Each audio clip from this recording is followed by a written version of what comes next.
Hello friends, home cook মঞ্চুতে আপনাদের সবাইকে অনেক অনেক স্বাগত। আজ আমার রেসিপিতে থাকছে পটল।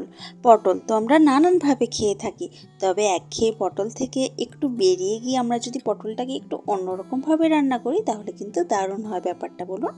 তো আজ আমি বানাবো পটলের ছোলার ডাল দিয়ে একটা রেসিপি। তো এই রেসিপিটা বানার জন্য প্রথমে আমি কড়াইতে সরষের তেল দিয়েছি। সরষের তেল দেওয়ার পর সরষের তেলটা যখন ভালো মতো গরম হয়ে যাবে তখন আমি এর মধ্যে একটু ডুমো করে কেটে রাখা আলু দিয়ে দিলাম। আলুটাকে এখন আমি এই তেলের মধ্যে একটু ভেজে নেব। আলুটা ভাজার জন্য আমি দেব এর মধ্যে সামান্য পরিমাণ নুন।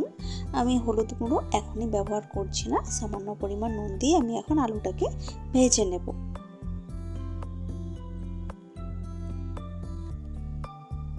তো আলুটার মধ্যে দেখুন একটা সুন্দর লালচে কালার ধরে এসেছে। এখন আমি দিয়ে দেব এর মধ্যে ডুমো ডুমো করে কেটে রাখা পটল। এখন আলুর সাথেই আমি পটলটাকে ভেজে নেব।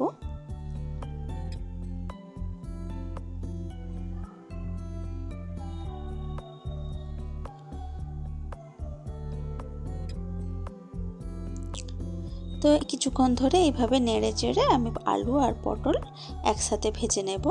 যখন পটলের গায়েও হালকা লালচে কালার চলে আসবে তখন আমি আলু পটলগুলোকে কড়াই থেকে তুলে রাখছি। এখন কড়াইতে আবারও আমি দিলাম কিছুটা পরিমাণ সরষের তেল।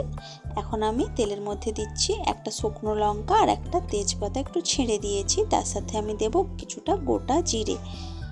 তো এই ফোড়নটা থেকে সুন্দর একটা গন্ধ বের হবে। তো ফোড়নটাকে একটু ভেজে নিচ্ছি। একটু ভেজে নেওয়ার পর আমি এর মধ্যে এখন দেব আদার বাটা। 1 চামচ পরিমাণ আদার বাটা দিয়েছি। আর আদার বাটা তেলে দেওয়ার পর কি হয়, তেলটা ছিটিয়ে আসে, এবং তেলটা যাতে না ছেটোয় তার জন্য আমি এর সাথেই এখনই আমি দিয়ে দিচ্ছি হলুদের গুঁড়ো। হলুদের গুঁড়ো দেওয়াতে আদার বাটাটা আর ছিটিয়ে আসবে না। তো এখন আদা বাটাটাকে আমি একটু নেড়ে চড়ে ভালো মতো করে ভেজে নিচ্ছি, যাতে করে আদা বাটার মধ্যে থেকে আদা বাটার কাঁচা গন্ধটা চলে যায়। তো আদা বাটাটাকে ভেজে নেওয়ার পর এখন আমি এর মধ্যে দিচ্ছি 1 চামচ, ছোটো চামচের 1 চামচ পরিমাণ ধনের গুঁড়ো, 1 চামচ পরিমাণ জিরের গুঁড়ো, আর তার সাথে আমি এখন দেব লঙ্কার গুঁড়ো। ঝালটা আপনারা আপনাদের পছন্দ মতো ব্যবহার করবেন। তো এই গুঁড়ো মশলাগুলো দেওয়ার পর আমি মশলাটাকে আবারও কিছুটা কষিয়ে নিচ্ছি।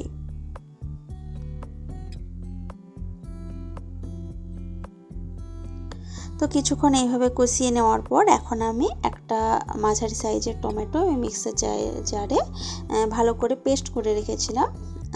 তো সেই টমেটো বাটাটাই আমি দিয়ে দিলাম।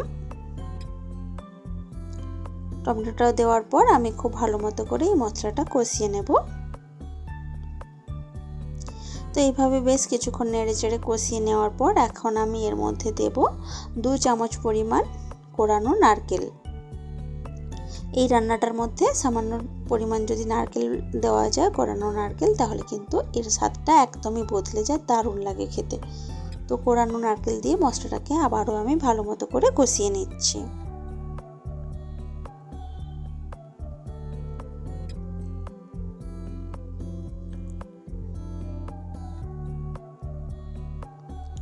তো কিছুক্ষণ এইভাবে কষিয়ে নেওয়ার পর এখন আমি ভিজিয়ে রাখা ছোলার ডাল আমি দিয়ে দিলাম। কিছুটা ভিজিয়ে রেখেছিলাম ছোলার ডাল, প্রায় 5 থেকে 6 ঘন্টা মতো ভিজিয়ে রাখলে খুব ভালো মতোভাবে ভিজে যায়।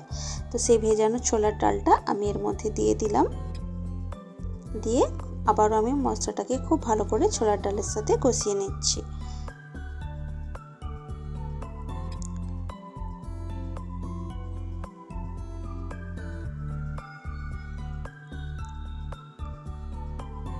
তো বেশ কিছুক্ষণ ধরে এইভাবে আমি মশলাটাকে কষিয়ে নিলাম।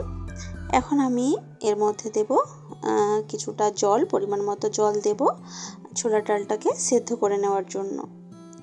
তো দেখুন অল্প পরিমাণে জল দিয়েছি, এখন কিন্তু বেশি জল দেওয়ার কোনো প্রয়োজন নেই। তো জলটা দিয়ে একটু নাড়াচাড়া করে দিচ্ছি। এখন আমি এর মধ্যে দেব স্বাদ মতো নুন, আলু আর পটল যখন ভেজেছিলাম সেখানে আমি নুন দিয়েছি, তো সেই বুঝে অল্প পরিমাণে নুন আমি এখানে ব্যবহার করলাম। তো নুনটা দেওয়ার পর একটু নাড়াচাড়া করে আমি এখন এটাকে ঢাকা দিয়ে রেখে দেবো গ্যাসের আঁচটা মিডিয়াম করে 3 থেকে 4 মিনিট মতো পর্যন্ত।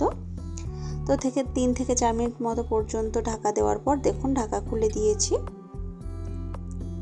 এবং একটা ডালকে আমি একটু প্রেস করে দেখাচ্ছি। দেখুন খুব ভালো মতো করে ডালটা কিন্তু সেদ্ধ হয়ে গেছে।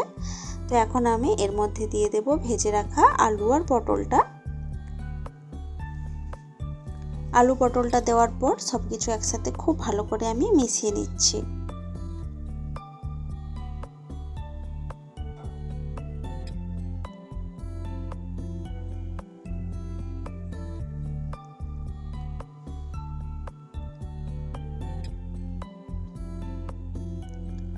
তো সব কিছু একসাথে খুব ভালো মতো আমি মিশিয়ে নিলাম।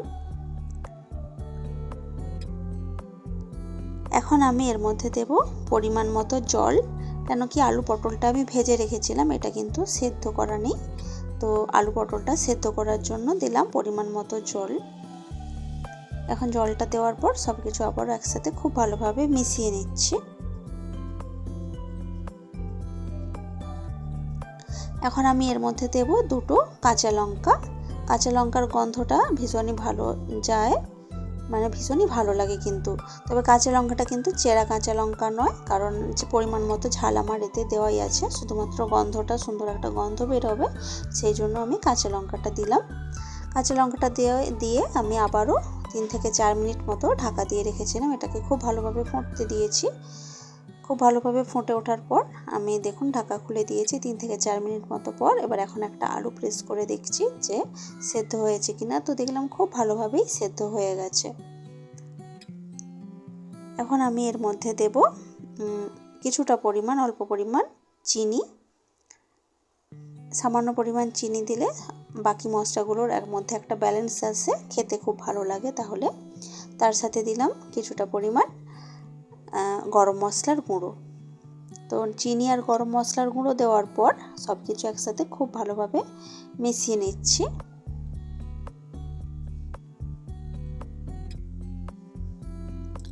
সব কিছু একসাথে খুব ভালোভাবে মিশিয়ে নেওয়ার পর আমি এটাকে 1 মিনিট মতো ফুটতে দিয়েছি। 1 মিনিট মতো ফুটে গেলেই কিন্তু আমি এটাকে ঢাকা দিয়ে গ্যাসটাকে অফ করে দিয়েছি। দেখুন গ্যাসটাকে অফ করে দিয়েছি। এবার একটু স্ট্যান্ডিং টাইম দেওয়ার পর আমি সার্ভ করে দিয়েছি। দেখুন এই রেসিপিটা কিন্তু আপনি ভাত, রুটি, লুচি, পরোটা সব কিছুর সাথেই খুব ভালো যায়। আর যেহেতু এটা একটা নিরামিষ রেসিপি, আপনারা কিন্তু যে কোনো দিনই এটা বানাতে পারেন। তো রেসিপিটি আপনাদের কেমন লেগেছে সেটা কিন্তু অবশ্যই আমাকে কমেন্ট করে জানাবেন। ভালো লাগলে লাইক, কমেন্ট, শেয়ার করবেন এবং প্লিজ আমার চ্যানেলটি সাবস্ক্রাইব করে আমার পাশে থাকবেন। তো আজকের ভিডিওটা এই পর্যন্তই থাক। দেখা হচ্ছে অন্য কোনো দিন অন্য কোনো ভিডিওতে অন্য কোনো রেসিপির সাথে। তো আজকের মতো টাটা, বাই বাই।